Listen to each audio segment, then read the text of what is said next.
Hi guys, this is Jyoti. Welcome back to our channel YH wonders. ఈరోజు మన ఛానల్లో Shivaratri special వ్లాగ్ని upload చేస్తున్నాను.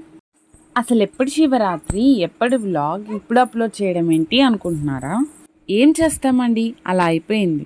శివరాత్రి అనగానే మనకి ఫస్ట్ గుర్తు వచ్చేది జాగరణ, అలాగే ఉపవాసం. సో ఈసారి మేము కూడా ఈ జాగరణ అలాగే ఉపవాసం చేద్దాం అనుకున్నాం. ఇలా జాగరణ చేయడం మాకు ఇదే ఫస్ట్ టైం. సో కొంచెం డిఫరెంట్గా ప్లాన్ చేద్దాం అనుకున్నాం.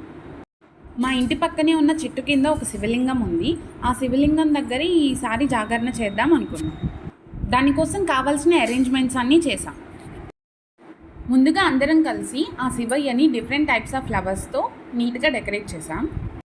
ఒకసారి మేము చేసిన అలంకరణ ఎలా ఉందో చూసి కామెంట్ బాక్స్లో కామెంట్ చేయండి.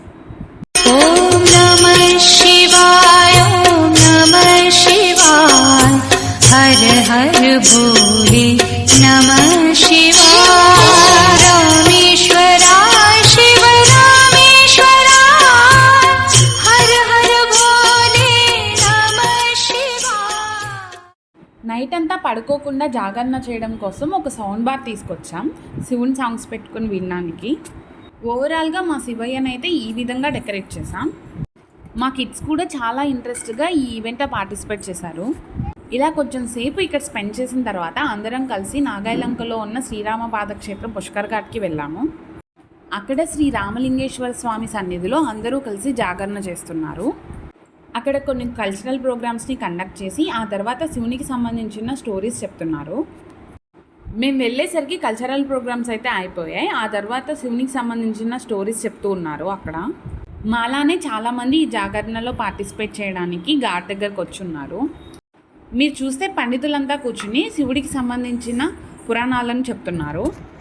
అందరూ కూడా ఎంతో భక్తి శ్రద్ధలతో ఆ స్టోరీస్ వింటున్నారు. ఈ శివరాత్రి సందర్భంగా ఆ రామలింగేశ్వర స్వామి ఆలయాన్ని ఎంతో అందంగా అలంకరించారు. అలా కాసేపు మేము కూడా అక్కడే టైం స్పెండ్ చేశాము. ఆ తర్వాత దగ్గరలోనే ఉండే శ్రీ వాసవి కన్యకా పరమేశ్వరి దేవి టెంపుల్కి వెళ్ళాము. ఇక్కడ స్వామివారికి రుద్రాభిషేకాలు చేశారు.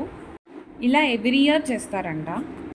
అలా కొంతమంది ఆ టెంపుల్లో, కొంతమంది ఈ టెంపుల్లో జాగరణ చేస్తున్నారు. అభిషేకం కంప్లీట్ అయిన తర్వాత హారతి ఇచ్చేశారు. ఆ హారతి తీసుకుని అక్కడ నుంచి రిటర్న్ అయిపోయాం. రిటర్న్ అయ్యి వచ్చిన తర్వాత మా ఫస్ట్ వికెట్ డౌన్ అయిపోయింది. అలా మా హాసిని కూర్చుని నిద్రలోకి జారిపోయింది.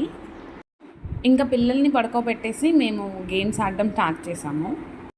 అలా ఎలాగైతే జాగరణను అయితే కంప్లీట్ చేసాము.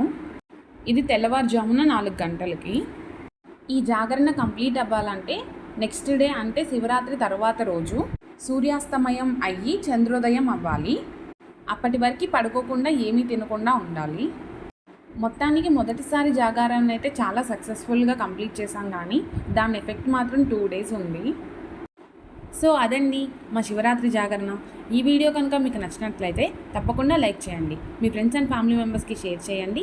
మా ఛానల్ని ఇప్పటివరకు ఎవరైనా సబ్స్క్రైబ్ చేయకపోతే వెంటనే సబ్స్క్రైబ్ చేసి పక్కనే ఉన్న బెల్ ఐకాన్ని ట్యాప్ చేసి ఆల్ నోటిఫికేషన్స్ అనే ఆప్షన్ని సెలెక్ట్ చేయండి. దీంతో నేను పెట్టే ప్రతి వీడియో మీకు ముందుగానే రీచ్ అవుతుంది.